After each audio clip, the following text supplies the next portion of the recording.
All right, we are going to be working on the third section of Unit 4, and before we start, did you know that the largest bicep in the world measured 24 inches in circumference? That's 2 feet.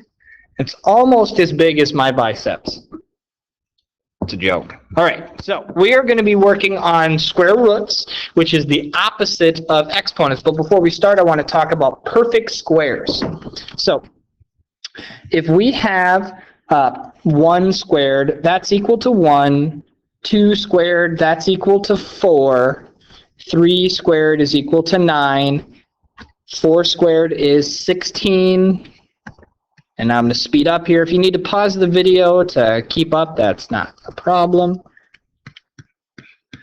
Now, the reason why I'm writing these down is because you are going to be required to know these by heart.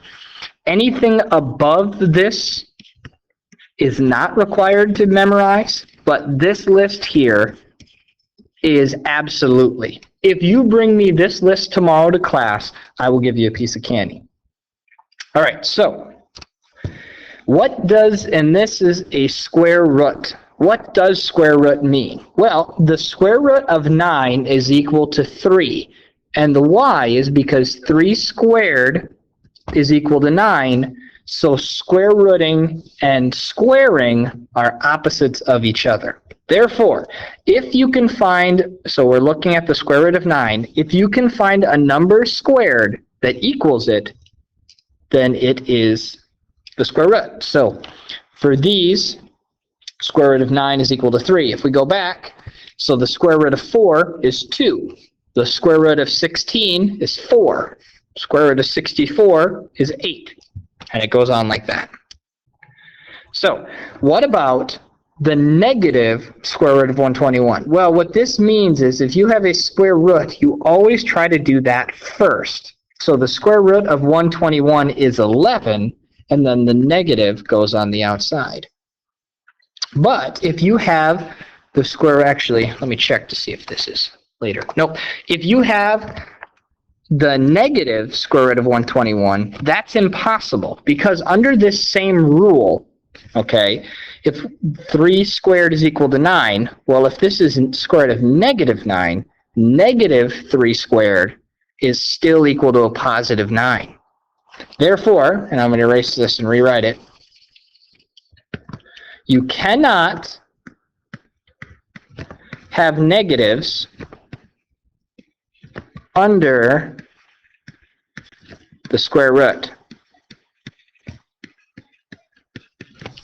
So this problem here, the square root of negative 121 is impossible.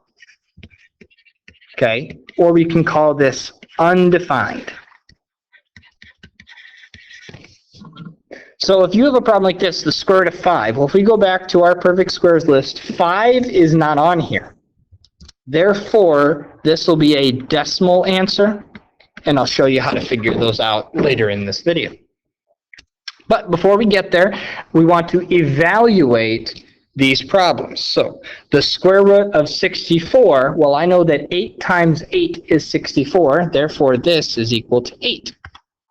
The negative square root of 81, well, 81 is 9 times 9, therefore this will be a negative 9. Plus or minus square root of 144. Well, plus or minus means that there are 2 answers. Square root of 144 is 12, so this will be positive 12 and negative 12, just like that.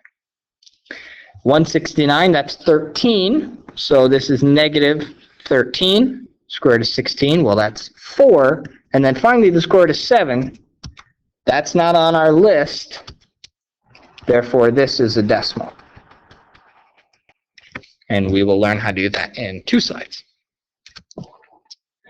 So right here is where we're going to be learning how to figure out these decimals. All of these here are decimal answers, so we can't get them.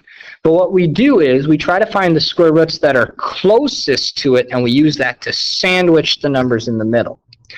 So for the square root of 8, I know the square root of 9 is very close. Well, the square root of 9, that's 3. And I know that the number to the left of the square root of 8 would be the square root of 4. which is equal to 2. So I now know that this number is between 2 and 3. So here's what I do. If 2.5 is in the middle, I have to decide if this number is closer to 9 or if it's closer to 4. And we should know that 8 is much closer to 9, therefore 2.5 is the middle. We probably want an answer like 2.8 or 2.9, something like that. Okay? So as long as your decimal is closer to 3 than 2, then you're good. So I'll do another example. Square root of 105, well, I know the square root of 100 is very close, which is 10. And I know that the square root of 121 is 11. Now, these numbers should always be 1 apart. And I have to decide if this is closer to 10 or if it's closer to 11. Well, it looks like since 105 is closer to 100, we should be closer to this side. So something like 10.2, 10.3, somewhere in that range. Okay, and since we're estimating, we don't need to be exact.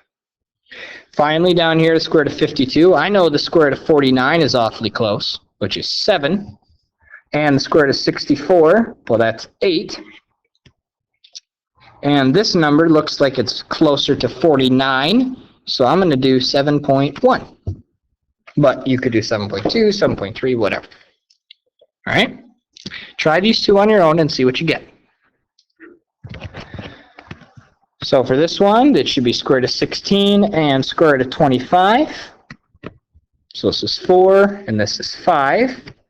And I know that this is closer to 16, so I'm going to go 4.1. 4.2, 4.3 would be fine as well.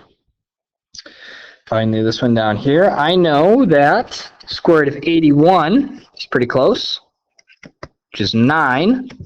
And the square root of 64 is close, which is 8.